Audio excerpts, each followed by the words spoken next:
Hi friends, I'm Chelsea Grayson coming to you once again from the Office of the CEO. This is my show where I can help you be more successful in your current career, and I can also help you successfully transition to a new career. So today is the first part of a series of multiple episodes where I'm going to be breaking down the various components of your typical deal document, your typical document that memorializes what you've negotiated in a transaction. I'm going to be breaking down the various sections that exist in these agreements typically. I'm going to be breaking down section by section. What does the legal jargon mean? What are the various provisions used for? What are the different nuances? How are the different ways you can approach these provisions? Because nothing is set in stone. You should always feel free to negotiate even the most boilerplate of provisions.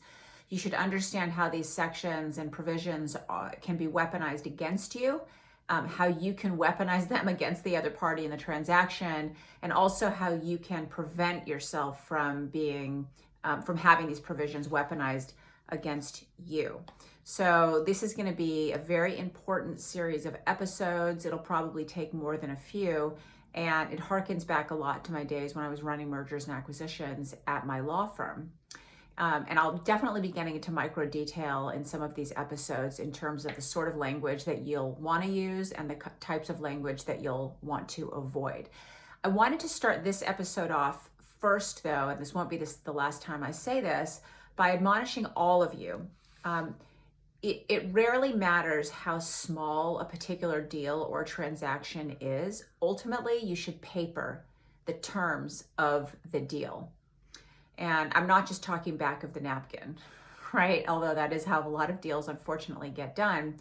I'm talking about, think about always putting it into an actual agreement, a legally binding agreement that sets forth in basic terms the rules of the road that the parties to the deal are going to play by. What are the rules that are going to govern their obligations moving forward in their business relationship that they just agreed to enter into? What are the rules of the road for that relationship? How are they going to end the relationship? How are the different ways that relationship can end? And then depending on how it ends, what rules govern a mediation of a dispute to the extent that the relationship doesn't end well? So how are we going to mediate? Are we going to arbitrate? Are we going to trial? Who pays for whose lawyer? What are the rules that govern the lawyers? All of that stuff. So really, this is sort of cradle to grave rules for how a business relationship is that govern a business relationship. And, you see all sorts of really great deals being struck by handshake, and then the parties just sort of trust each other to act decently and with good ethics and to act professionally and to uphold their end of the bargain. And a lot of times business relationships fall apart. Even if it's amicable, you always want to make sure there is something there to remind the parties to either perform their obligations or to instruct the parties how to act to the extent that the relationship falls apart.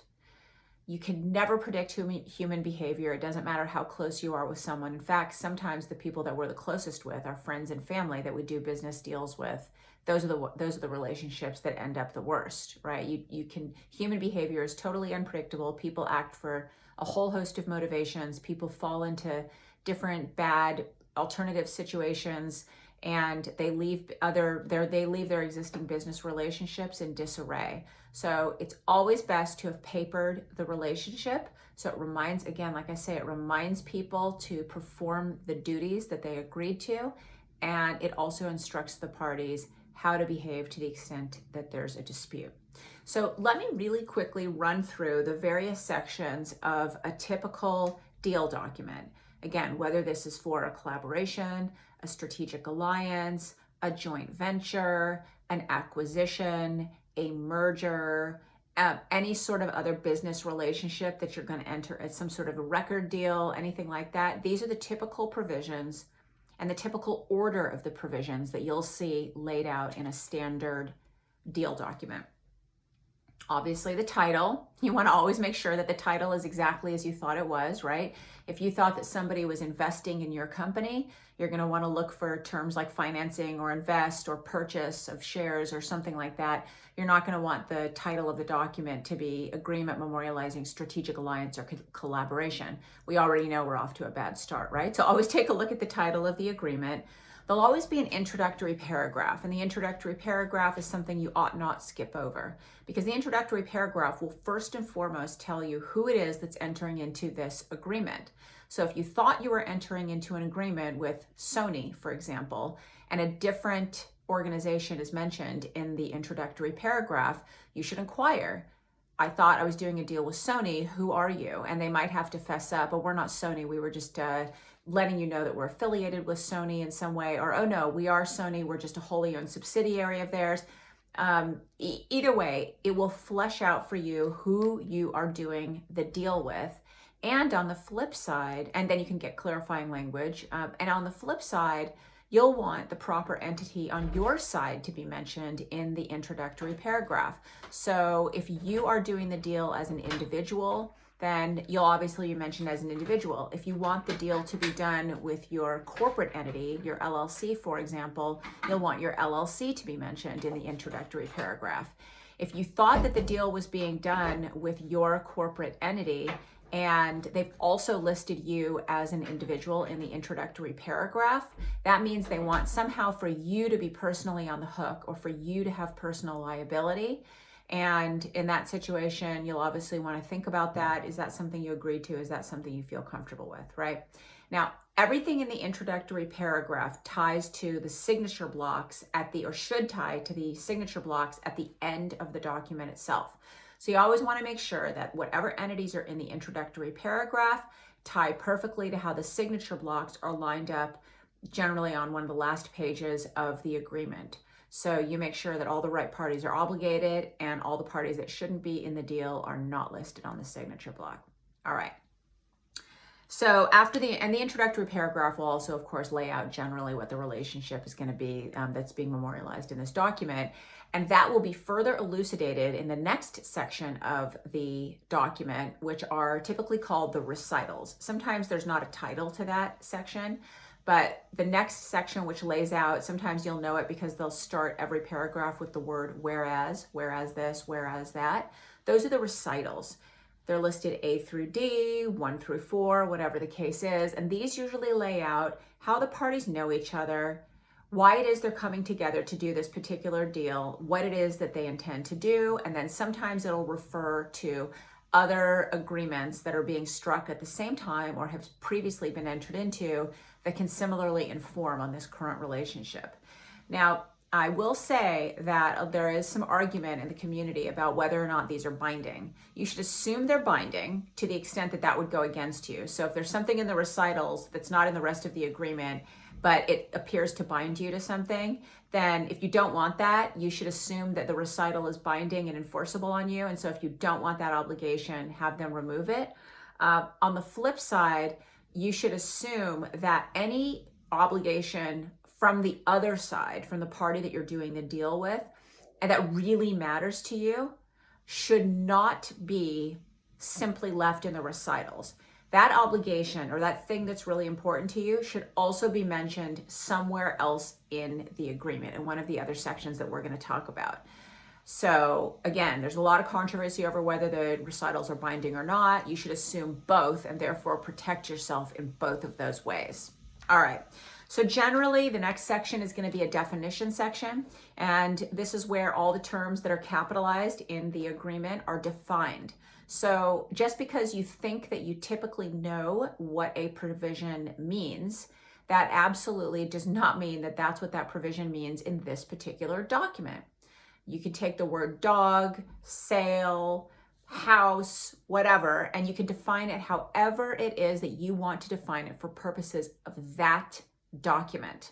So make sure you read the definition section so that you know what all of the words, all of the capitalized words mean in the agreement that you're doing now, because again, you can adopt all sorts of unique definitions that don't necessarily apply in the real world. The next section is generally going to be the representations and warranties, shortened usually to reps and warranties. And so this is where generally the parties agree to a certain set of facts that exist based on which they're agreeing to do this deal. So this is, for example, where you might see a section that says, my company has been properly organized and it is authorized to enter into this deal. We're selling you this facility. Oh, I just dropped my pencil. We're selling you this facility, and this facility has been run properly for the entirety of its business, and there are no environmental concerns with respect to this facility. Our sales in the last quarter were X, Y, and Z. So these are statements of facts upon which the other party is relying in doing this deal. So, as you might imagine, these are statements of facts pursuant to which the other party can come back and sue you for, to the extent that you misrepresented, to the extent that you didn't tell the full truth, or you left a material fact out of those reps and warranties. So if you said, my facility has always been run in compliance with environmental regulations, and that's absolutely not true, that you've received a notice from the Department of Health, or there was leakage of some chemical toxin, some toxic chemical on the facility. If you've been sued by other parties because they've had health effects from something that was some fume that was being emitted from your facility. So if you didn't make a proper representation, later on when that is determined within a certain period of time, the other party to the transaction can sue you for a breach of contract because they entered into an agreement based on false assumptions, right? So you always want to make sure, and we'll get into this at a future episode, that either you're telling completely the truth in your representation or that you've couched it with some sort of an exception or a caveat to the rule, right? So you can say, except as set forth below, or except as set forth in a particular disclosure schedule that is attached to this agreement, we've run the facility in compliance with environmental regulations. Then you'll set forth in that disclosure schedule, all right, but here are the exceptions to that. We were cited by the Department of Health. We have this piece of litigation, what have you, what have you.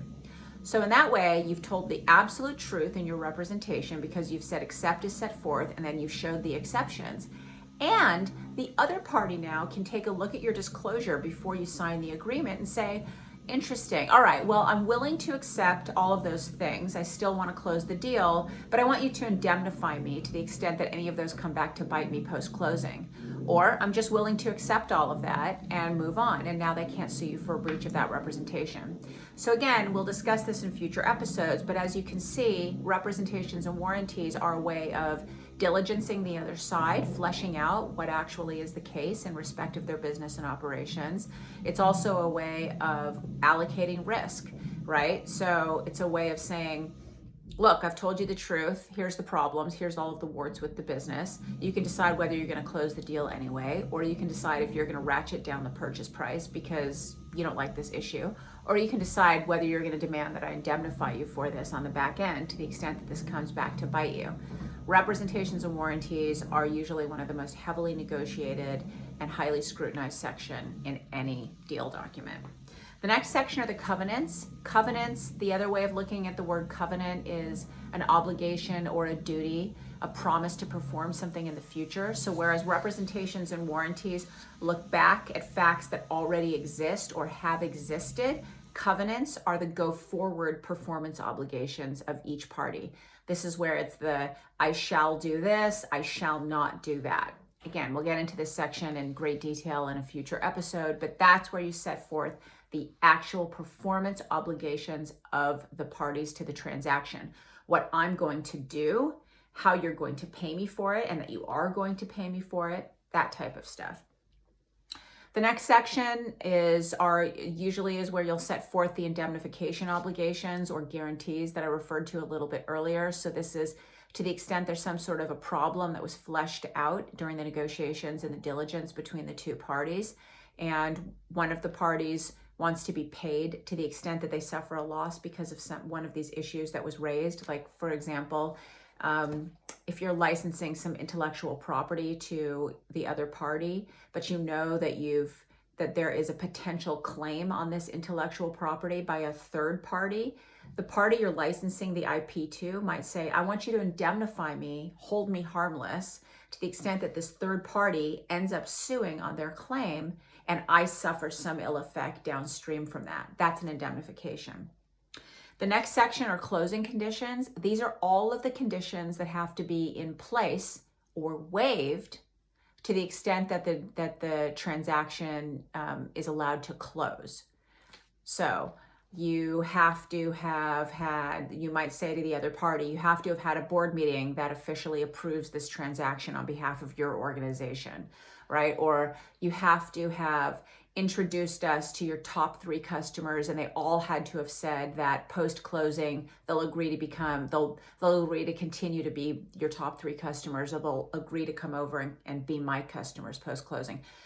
Lots and lots of other closing conditions we'll get into in a future episode. But again, these are things that without which this transaction will not close. There's no obligation to close this transaction. So if there's a condition to my obligation to close and that thing doesn't come to pass, I have no obligation to close the deal, and you can't sue me for backing out of the deal. We all understand those are the rules of the road, all right?